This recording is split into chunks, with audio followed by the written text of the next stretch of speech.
मेरा नाम हाजिरा है। मेरी शादी 28 अक्टूबर को हुई थी। शादी के 10 दिन ही बोले तो नौशो के घर वाले फॉर्च्यूनर कार डिमांड करना शुरू कर डाले, तो वो डिमांड भी फुलफिल करे। हमें फुलफिल करने के बाद शादी हुई, सो 6 महीने के बाद मुझे मालूम हुआ कि उसकी ऑलरेडी शादियाँ हो गई, जिसमें से एक निकाहनामा हमारे हाथ को लग को है वो है। उसके बाद भाई मेरी बच्ची की शादी किया 2018 में, तो उसके बाद में उसके पहले भी 1 साल पहले उन्होंने शादी करे थे। वो हमारे को मालूम हुआ नहीं, उन्होंने शादी कर को ही कर को बोल को वो हमने बहुत बड़ा धोखा दिया। उसके पहले उनकी बेटी की और बेटे की 2 भी मिला को कर डाले। बेटी की शादी की आड़ में बेटे की कर डाले, सो ऐसा ना इंसाफी। बाद में इसके बाद क्या करे, बच्ची को बहुत तकलीफ दी उन्होंने, बहुत तकलीफ देखो ना क्या करे। हमें बहुत समझाए उनको, और बाद में बच्ची पैदा हुई के बाद में सो ना बिल्कुल आई नहीं, 1 दिन भी आई नहीं, हफ्ता का भी आई नहीं। मेरी बच्ची उनकी जो मेरी नवासी है अभी 1 साल की है, उन्हें 1 साल से अब तक आई नहीं। बेंगलुरु में एक शर्मनाक वाकया पेश आया है और जुल्म की एक हद दोबारा से पार की गई है। दहेज की लानत लगातार बढ़ती जा रही है। दहेज की लानत को बढ़ावा देने वाले कौन है, ये चीज को समझना आज जरूरी है। ये दहेज की लानत और ये जुल्म जो लड़कियों के ऊपर हो रहा है, गरीब तबका नहीं बल्कि मालदारों का तबका इसमें आगे बढ़ता जा रहा है। जिस मां ने बेटे को पाल पोस कर बड़ा किया, बड़ा होने के बाद बेटा एक प्रोफेशनल भिखारी बना। एक प्रोफेशनल भिखारी इस तरीके से बना कि उसने शादी तो की, लेकिन ससुराल के टुकड़ों पर पलने वाला ये शख्स बन गया। बेंगलुरु का एक ऐसा वाकया हम आपको बताने जा रहे हैं जो शर्म से हर कोई परेशान हो जाएगा। क्या ऐसा भी हो सकता है? छोटी मोटी रकम दहेज में मांगी नहीं गई, बल्कि बड़ी लाखों की रकम मांगी गई है। और रकम मिलने के बाद, दौलत मिलने के बाद, पैसा मिलने के बाद, गाड़ी मिलने के बाद भी उस बेटी को, उस बहन को मारा पीटा, नशे की हालत में उसका हाल बुरा किया। और जो उस लड़की को बेटी हुई, उसी की औलाद होने के बावजूद भी ये दरिंदा कहता है इसका डीएनए टेस्ट करवाया जाए, क्योंकि ये बेटी मेरी नहीं है, क्योंकि ये लड़की किसी और के पास जाकर ये बच्ची को पैदा की है। इतनी शर्म की बात आज हमारे बेंगलुरु के अंदर पेश आई।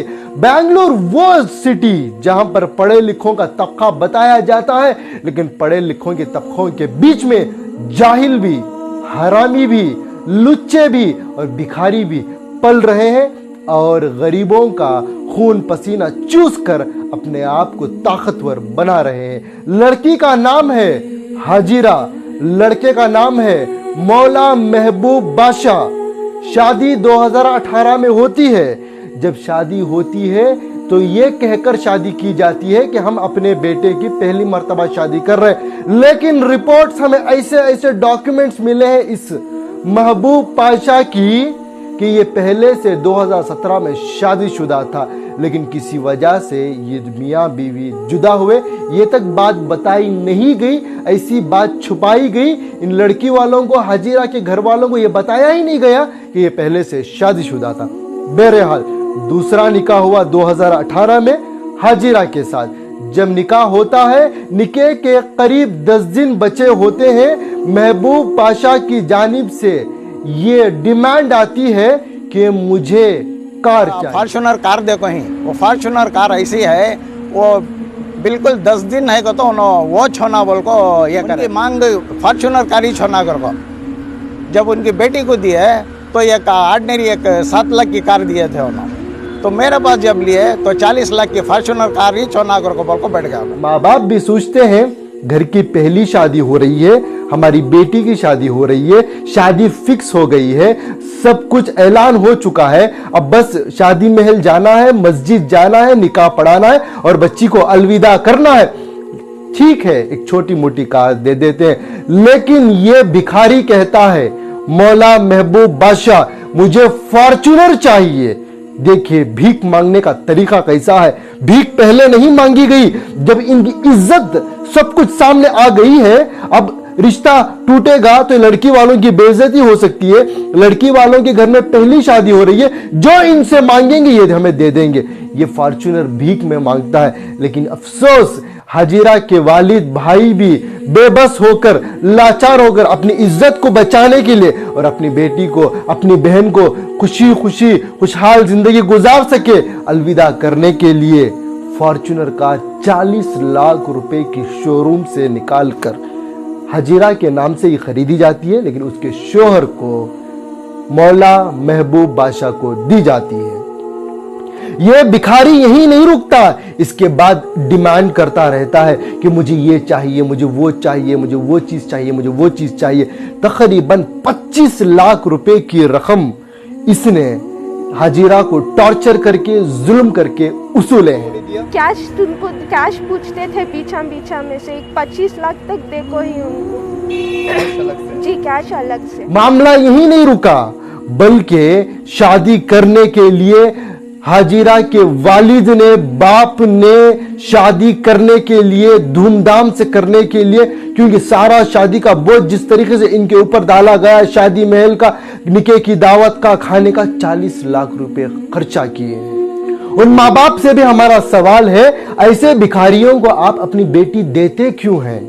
ऐसे भीख मांगने वालों को, ऐसे प्रोफेशनल भिखारी जो आपके घर में एक अच्छी कार किराए की लेकर आकर बैठते हैं, सूट बूट पहनकर, टाई पहनकर, अपने आप को बड़ा इन्फ्लुएंस दिखाकर, पैर पे पैर रखकर भीख मांगते हैं। ये एक भिखारी तो अल्लाह के नाम पर दे दे बाबा बोलकर आपके घर के पास आकर 2 रुपए, 4 आने, 1 रुपया, 2 रुपया लेकर तो चला जाता है, लेकिन ये ऐसे प्रोफेशनल भिखारी हैं जो लुच्चे हैं, जो आपके घरों में पैर पे पैर डालकर आपकी बेटी का धंधा करते हैं और आपकी बेटी को लेकर जाते हैं। आप लोगों को भी समझना चाहिए कि कब तक आप अपनी बेटियों को इसी तरीके से दहेज के भिखारियों को दहेज देकर नीलाम करते रहेंगे। जब तक आप इसी तरीके से दहेज के भिखारियों को भीख देते रहेंगे, ये इसी तरीके से कौम की, मिल्लत की बेटियों की इज्जतों के साथ खेलते रहेंगे और इनकी जिंदगियां तबाह बर्बाद करते रहेंगे। ये हरामी और ये चोर और ये महबूब बादशाह यही नहीं रुकता। जब ये बेबस होकर, लाचार होकर मस्जिद जाते हैं, कमेटियों में जाते हैं, फैसले रखते हैं, कहां पर भी इनको जब इंसाफ नहीं मिलता तो ये कानून का दरवाजा खटखटाते हैं और पुलिस स्टेशन जाकर जब अपना कंप्लेंट दर्ज करवाते हैं, पहला एफआईआर इनका एक्सेप्ट किया जाता है, तो उसके बाद ये कुछ लड़कों को भेजकर हाजिरा के घर के बाहर हाजिरा के वालिद और उनके भाइयों की एक कार है, बलेनो कार, उसके ऊपर अटैक करवाता है और उस कार के सारे शीशे तोड़ देते हैं और फोड़ देते हैं और कार को पूरा टोटली डैमेज कर दिया जाता है। इसका भी एफआईआर पुलिस थाने में दर्ज किया गया है। और उसके बाद घर के अंदर जब हाजिरा रहा करती थी, उसे मारता, पीटता, यहां तक के नशा करता और वो गांजा पिया करता था और जुल्म और ज्यादती करता था और दहेज की लानत और दहेज की भीख हाजिरा के जरिए से बार बार मांगता रहता था। जो है नशा करके आता था, गांजा लेते था, उसके पॉकेट से मैं उठाती थी, जब कपड़े धोने उठाती थी ना, तब उसके जेब में से मुझे मिलते था वो सब चीज। मैं नहीं बोली घर में, उन्होंने मुझे धमका को, मार को सब रखे थे। लेकिन अफसोस की बात, आज ये मुद्दा उठाने की वजह, आज आप लोगों के सामने, तमाम हिंदुस्तानियों के सामने इस दर्द को रखने की वजह, जब हाजिरा और हाजिरा के बाप और हाजिरा की बहन, हाजिरा के भाई, हाजिरा के घर वाले कानून का दरवाजा खटखटाते हैं, एफआईआर तो एक नहीं, 2 नहीं, 3 एफआईआर तो दर्ज करवा लिए जाते, लेकिन इस बेशरम को, इस भिखारी को हिरासत में नहीं लिया जाता, इसको अरेस्ट नहीं किया जाता। 9 महीने के बाद भी पुलिस कोई एक्शन जी नहीं लिया। क्या बोल रहे हैं? क्या मुझे देखती हैं, हमें करती, हमें इन्वेस्टिगेशन कर रही, ऐसा बोल के। जब आपको पुलिस ने कुछ एक्शन नहीं लिया तो एसीपी और डीसीपी हायर अथॉरिटी है, उनको आपने अप्रोच नहीं किया?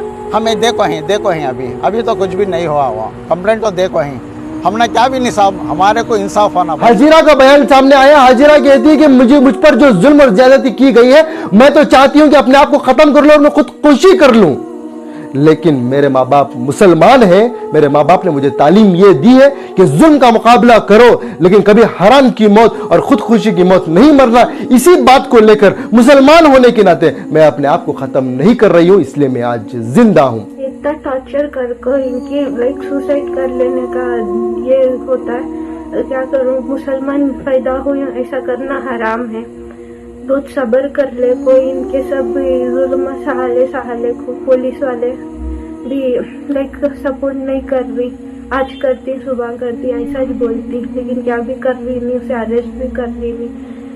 हाजिरा की एक छोटी सी 1 साल की बच्ची है। जब से बच्ची दुनिया में आई है, बाप करने वाला मौला महबूब बादशाह देखने के तक बच्ची को नहीं आया। और ये भिखारी ये दावा करता है और पुलिस वालों को कहता है कि इसका डीएनए टेस्ट करवाया जाए, ये बेटी मेरी नहीं है।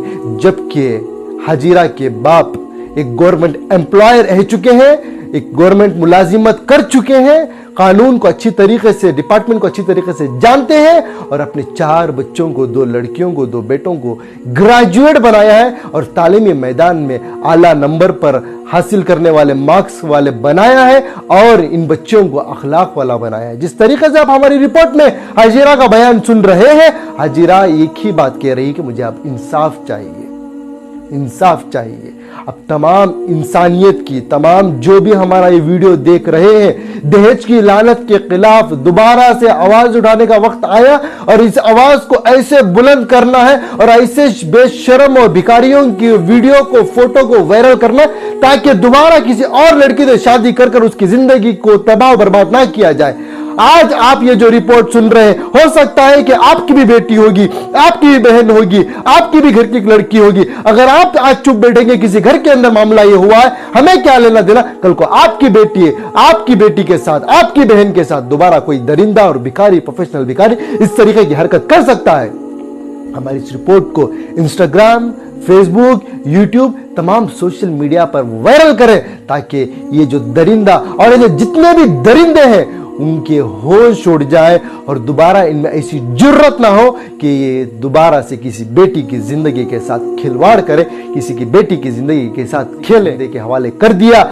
अल्लाह का वास्ता दे रहा हूं सबको, आज हाजिरा को बचाने की जिम्मेदारी हम तमाम की है। वो उम्मत की बेटी है, वो हमारी बहन है, वो आपकी बेटी है। हम तमाम इस बच्ची के साथ, इस लड़की के साथ, इसके तहफ्फुज़ के लिए, इसके इंसाफ के लिए खड़े होंगे और कानूनी कार्रवाई जो भी करनी पड़ेगी, जो भी लीगल एक्शन लेना पड़ेगा, हम तमाम मीडिया वाले और तमाम जितने भी आप लोग हमें देख रहे हैं, तमाम को आप खड़ना होगा और इस लड़की को इंसाफ दिलाना होगा। और ये जो बेशर्म भिखारी है मौला महबूब बादशाह, इसको हवालात के सलाखों के पीछे करना चाहिए ताकि दोबारा किसी और बेटी के साथ ऐसा ना करें। इसी तरीके से रिक्वेस्ट करते हैं कि इस क्लिप को ज्यादा से ज्यादा शेयर करें ताकि ऐसे दरिंदों के चेहरे दुनिया के सामने आ सके।